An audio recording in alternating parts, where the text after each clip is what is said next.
নমস্কার দর্শক বন্ধুরা, আবারও এসে গেছি রেখার রান্নাঘরে। আর আজকে আমি নিয়ে এসেছি বাঙালির একটি জনপ্রিয় ও সুস্বাদু বিখ্যাত রান্না, চিংড়ি পটলের দোলমা। কি কি লাগছে একটু দেখে নিই। এবার পটলগুলোকে প্রথমে একটা পটলে দেখাচ্ছি। আমি চেঁচে ছুলে নিয়েছি, দুদিকের মাথাটা কেটে নিয়েছি, আর ভেতর থেকে একটা চামচের পিছন দিক দিয়ে কচি দানাগুলোকে বের করে নিচ্ছি। এভাবে আপনাদের যে কটা পটল লাগে সেইভাবে পটলের ওপরে গাটা একটু চেঁচে নেবেন, আর ভেতর থেকে কচি দানাগুলোকে বের করে একটা সাইডে রেখে দেবেন।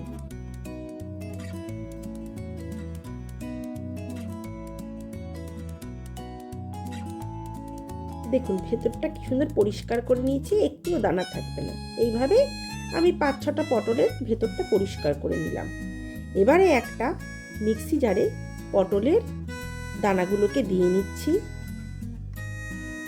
সঙ্গে দিচ্ছি মাঝারি সাইজের পেঁয়াজের অর্ধেকটা, দুটো কাঁচা লঙ্কা, কয়েক কোয়া রসুন আর আদা। এটা আমি মিক্সিতে পেস্ট করছি, আর সঙ্গে একটু চিংড়ি মাছ, কাঁচা চিংড়ি দিয়ে নিচ্ছি।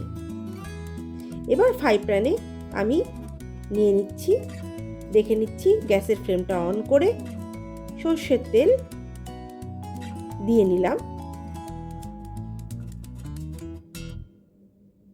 ওপর দিয়ে হাতটা দিয়ে দেখে নিচ্ছি তেলটা ঠিক কতটা গরম হয়েছে,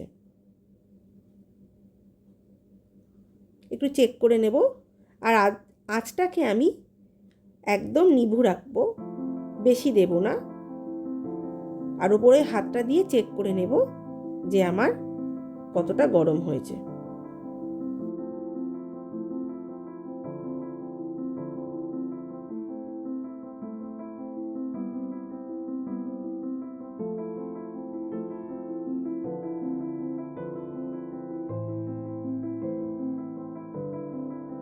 হ্যাঁ, তেলটা এবার আমার গরম হয়ে গেছে, ধোয়া উঠতে শুরু করেছে। এবার আমি মিক্সিতে যে বেটে রাখলাম তার আগে একটু নুন দিয়ে নিচ্ছি, আর একটু সামান্য হলুদ দিয়ে নিচ্ছি, দিয়ে চিংড়ি মাছটা ভেজে নিচ্ছি হালকা নাড়াচাড়া করে।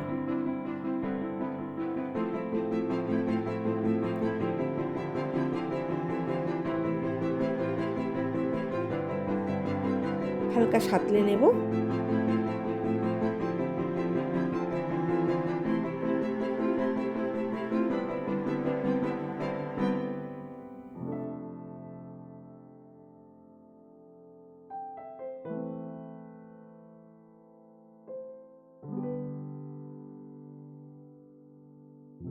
সাঁতলে নিচ্ছি, আর মিক্সি জারে বেটে রাখা মশলাটা, মানে আমি যা দিয়েছিলাম পটলের দানা, সেটা দিয়ে একটু সাঁতলে নিচ্ছি ওই চিংড়ি মাছের সঙ্গে। এরপরে ভালো করে একটু সাঁতলে নেব, যাতে পটলের দানাটা, বাটাটা আর কি, আর পেঁয়াজ রসুনের গন্ধটা, কাঁচা গন্ধ চলে যায়।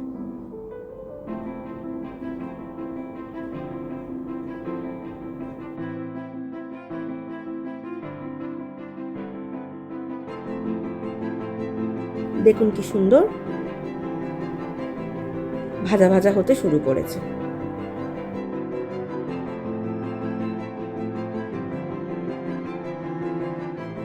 আন্দাজ মতো সামান্য নুন দিয়ে নিচ্ছি, যেহেতু আগেই আমি চিংড়ি মাছ ভাজার সময় একটু নুন দিয়ে নিয়েছিলাম। দিচ্ছি স্বাদ মতো চিনি,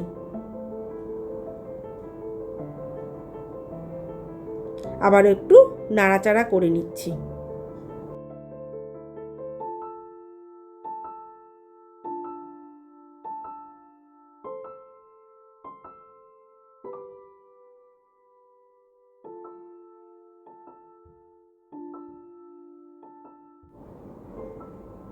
দিয়ে নিচ্ছি একটু ধনের গুঁড়ো, দিয়ে নেব সামান্য জিরের গুঁড়ো। সবটাই অল্প অল্প পরিমাণে। দিচ্ছি সামান্য লঙ্কার গুঁড়ো,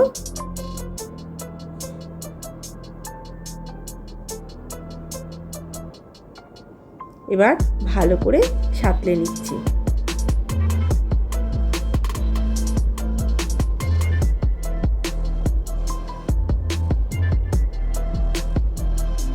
দিচ্ছি একটু গরম মশলার গুঁড়ো। এটা আপনি যে কোনো কোম্পানির গরম মশলার গুঁড়ো দিলে খুব সুন্দর একটা গন্ধ ছাড়ে। আর নাড়তেই থাকবো যতক্ষণ না পর্যন্ত এটা ভাজা ভাজা হচ্ছে, মাখা মাখা হচ্ছে। দিয়ে নিলাম কিছুটা কিশমিশ। এটা অপশনাল, আপনারা চাইলে দিতেও পারেন, আবার নাও দিতে পারেন। দেখুন কি সুন্দর তেল ছাড়তে শুরু করেছে। এবার একটু ওপর থেকে 1 চামচের মতো আমি ময়দা ছড়িয়ে নিচ্ছি, যাতে এটা বাইন্ডিংটা খুব ভালো হয়। ভালো করে নেড়ে নেবেন। তেল ছাড়তে শুরু করেছে এবং সুন্দর ভাজা ভাজা হয়ে যাবে। এরপরে একটা মিক্সিতে আমি পেঁয়াজ, আদা, রসুন আর একটা মাঝারি সাইজের টমেটো নিয়ে নিলাম, নিয়ে পেস্ট করে নিলাম। আর তৈরি হয়ে যাওয়া পুরটা আমি পটলের মধ্যে ভরে নিচ্ছি।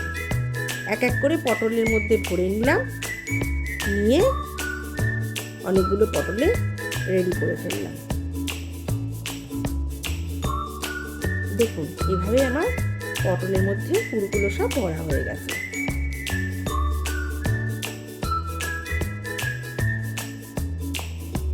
এবার একটা যে কড়াই আমি পটলের পুরটা ভেজেছিলাম, এবার সেই কড়াতে আবার একটু তেল দিয়ে নিচ্ছি। সর্ষের তেল আর সাদা তেল মিশিয়ে নিচ্ছি।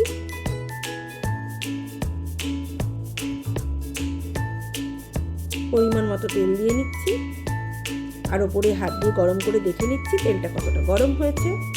তেলটা গরম হলেই আবারও দিয়ে নিচ্ছি সামান্য নুন আর একটু হলুদের গুঁড়ো।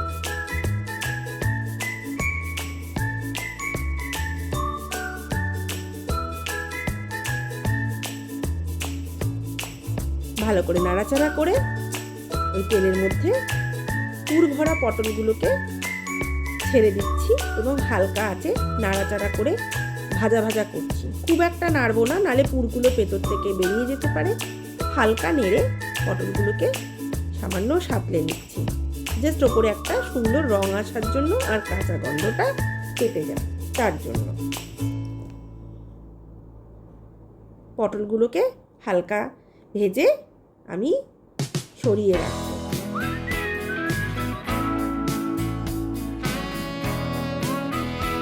দুদিকে খুব হালকা আঁচে ভাজবেন যাতে পুরটা বেরিয়ে না যায়। আরেকটা আমি প্যানে নিয়ে নিলাম পটল ভাজার পরে পটল ভাজার তেলটা দিয়ে নিচ্ছি, কারণ ওই তেলটা দিয়ে আমি এবার বাকি রান্না করব। আমার পটলগুলো ভাজা হয়ে গেছে, সেই তেলেতে রান্না করব যেহেতু সামান্য আরেকটু তেল নিয়ে নিলাম। তেলটা গরম হয়ে গেলেই কড়াতে গোটা গরম মশলা আর একটু তেজপাতা আমি দিয়ে নিচ্ছি।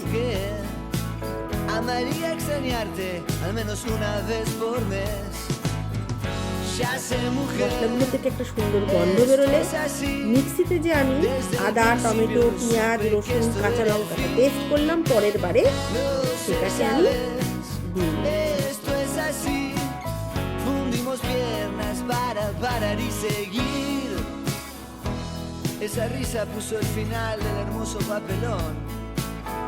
আঁচটা কিন্তু এই সময় কমই রাখবেন, বেশি দেবেন না। পেঁয়াজ বাটাটা দিয়ে ভালো করে আমি এবার সাজিয়ে নেব। এই সময় কিন্তু আঁচটা বেশি দেবেন না, তাহলে মশলাটা পুড়ে যাবে।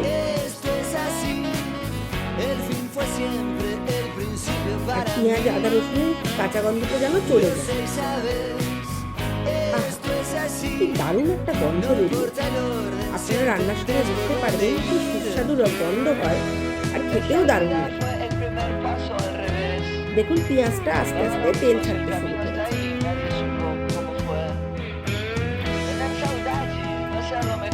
একটু ঢাকা দিয়ে নিচ্ছি, আঁচটা নিভু করে। খানিক বাদে তুলে নেব ঢাকাটা, আবার একটু নাড়াচাড়া করে নেব। আঁচ কিন্তু আমি বাড়াচ্ছি না।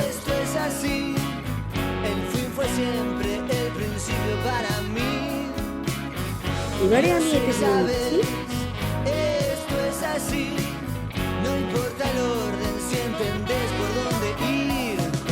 পরিমাণ মতো নুন, অর্থাৎ স্বাদ মতো নুন।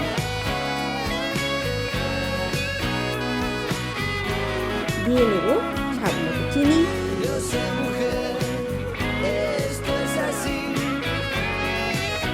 এক এক করে দিয়ে নেব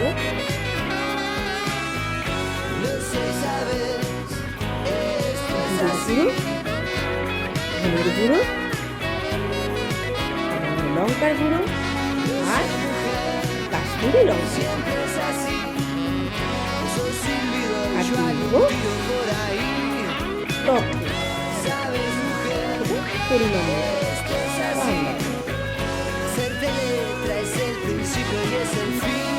আর দিয়ে নেব একটু হলুদের গুঁড়ো। সবটাই অল্প করে দেব, খুব একটা বেশি দেব না। আঁচটা কিন্তু আমি একদম কম রেখেছি, ধিমে আঁচে রেখেছি।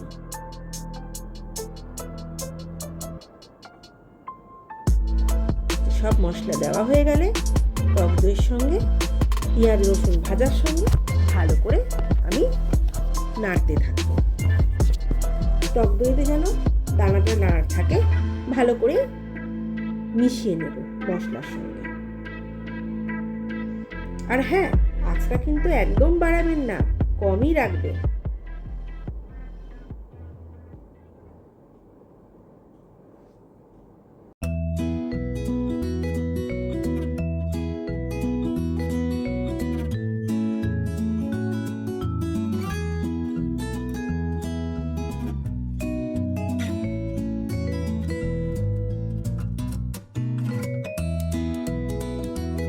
ভালো করে আমি দেখুন কি সুন্দর মিশিয়ে নিচ্ছি, একটাও দানা যেন না থাকে।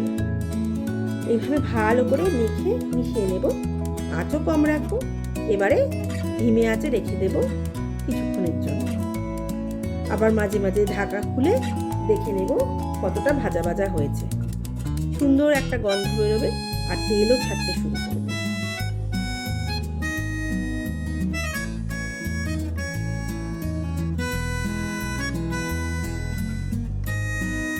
দেখুন কি সুন্দর তেল ছেড়ে বেরিয়ে এসছে। আজ কিন্তু আমি বেশি রাখিনি। এবার দিয়ে নিচ্ছি সামান্য একটু মিক্সি বাটি ধোয়া জল। ঢাকনাটা দিয়ে নেব আর মাঝারি আঁচে একটু ফুটতে দেব। ঢাকাটা খুলে নিলাম। কিছুক্ষণ রাখার পর আবারও নাড়াচাড়া করে নেব। আর পটলগুলো, এবার ভাজা পটলগুলো দিয়ে নেব। আর হ্যাঁ, আঁচটা কিন্তু এবারে একদমই কম রাখবো, কারণ পটলটা ফুটতে শুরু করলে পটলের ভেতরের যে পুরটা আছে সেটা যেন বেরিয়ে না যায়। এভাবে একটু নাড়াচাড়া করবো আর ঢাকাটা দিয়ে নেব। 2-4 মিনিট বাদে ঢাকাটা খুলে নিলাম। ওপর থেকে দিয়ে নিচ্ছি একটু শাহি গরম মশলার গুঁড়ো আর দিয়ে নেব সামান্য একটু ঘি। সুন্দর একটা গন্ধ বেরোবে। ঘি দিয়ে গরম মশলা দিয়ে এবারে আমি একটু নেড়ে পটলটা উল্টো ঢাকাটা দিয়ে রাখবো। 5-7 মিনিট রাখলেই পটল সেদ্ধ হয়ে গেলেই হয়ে গেল আজকের আমার চিংড়ি পটলের দোরমা। বন্ধুরা, কে কোথা থেকে দেখছেন আমার এই রেসিপিটা আমাকে অবশ্যই জানাতে ভুলবেন না। আপনারা সবাই ভালো থাকুন, সুস্থ থাকুন, আর এবং আমার রেসিপিটা কেমন হয়েছে অবশ্যই জানাবে।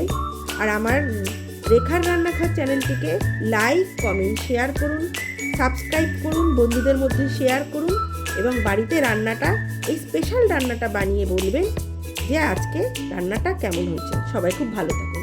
ধন্যবাদ। নমস্কার।